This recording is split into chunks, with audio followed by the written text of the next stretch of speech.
झापामा बालेन शाहलाई गोली हानेर मार्ने योजना भइरहेको छ। हो दर्शकवृन्द, तपाईँ सही सुन्दै हुनुहुन्छ।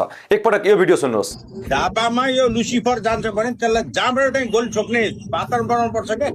जहाँबाट बनाइसिया छ हान्ने पनि हो। हामी के मान्छे झापा 5 मा चाहिँ तपाईँको चाहिँ त्यहाँ हाम्रो प्रतिनिधिहरूसँग कुरा भएको छ। मेरो दाइ होइन एमालेको पुरै मान्छे शब्दहरू छन्, बजाउनेवालै छन्।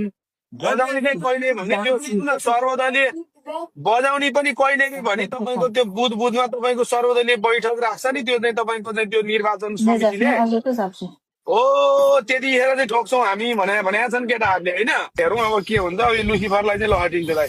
लुसिफर हो कि सुसिफर हो जान्छ भने त्यहाँ अब एमाले ठुलो शक्ति प्रयोग गर्नुपर्छ। त्यहाँ बरु पैसा खर्च गर्नुपर्छ। सामदाम दण्ड भेद भन्छ, त्यो गर्नै पर्छ। गरेन भने फेरि एमालेलाई मैले खबरदारी गर्ने गर्छ दाइ। तपाईँले पिठे खान्छ क्या, ढुक्क हुनु पिठे खान्छ क्या, ढुक्क दाइ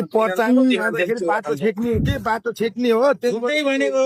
आफूहरू एमाले कार्यकर्ता रहेको बताउने र केपी ओली लगायत एमालेको संरक्षणमा बालेन शाहलाई गोली हानेर मार्ने योजना भएको भन्दै टिकटक लाइभमा कुराकानी गरिरहेको यो स्क्रिन रेकर्ड यति बेला सामाजिक सञ्जालमा भाइरल भइरहेको छ। देशमा विधिको शासन छ, देशमा नियम छ, कानुन छ, संविधान छ, तर एकजना व्यक्तिलाई गोली हानेर मार्ने योजना भइरहेको भनेर सामाजिक सञ्जालमा छरपष्ट भइरहेको छ। अहिलेसम्म कारबाहीको कुनै पनि प्रक्रिया अगाडि बढाइएको छैन। यी खासमा को व्यक्ति हुन्?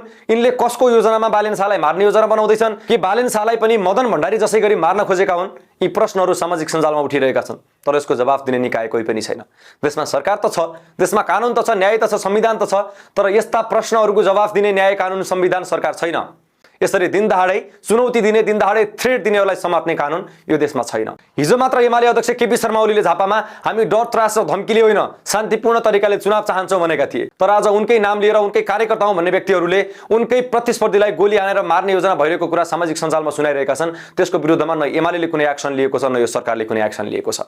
देशमा यदि स्थिरता चाहने हो, देशमा यदि शान्ति सुव्यवस्था चाहने हो भने फागुन 21 गतेको चुनाव अपरिहार्य छ। तर यस्ता खालका अभिव्यक्तिहरूले, यस्ता खालका धम्कीहरूले फागुन 21 गते चुनाव हुने कुनै पनि सम्भावना देखिँदैन।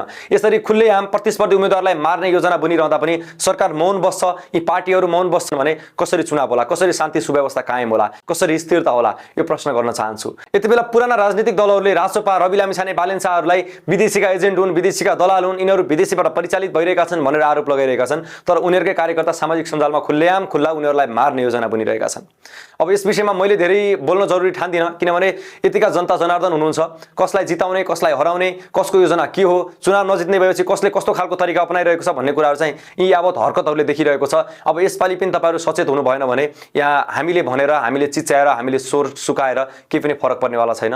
तसर्थ यो भिडियो चाहिँ सम्बन्धित सरकारवाला निकायसम्म पुगोस्, यो भिडियो चाहिँ गृह मन्त्रालयसम्म पुगोस्। यसरी खुल्लेआम कसैलाई मार्ने धम्की दिने व्यक्तिहरूलाई तुरुन्त प्रहरीले पक्राउ गरेर आवश्यक कानुनी प्रक्रिया अगाडि बढाओस्, यिनीहरूलाई कानुनी कठघरामा उभ्याओस् र आगामी चुनावलाई शान्तिपूर्ण रूपमा सम्पन्न गराओस्। यही अनुरोध गर्न चाहन्छु। सबैजनाले सेयर गर्नुहोला।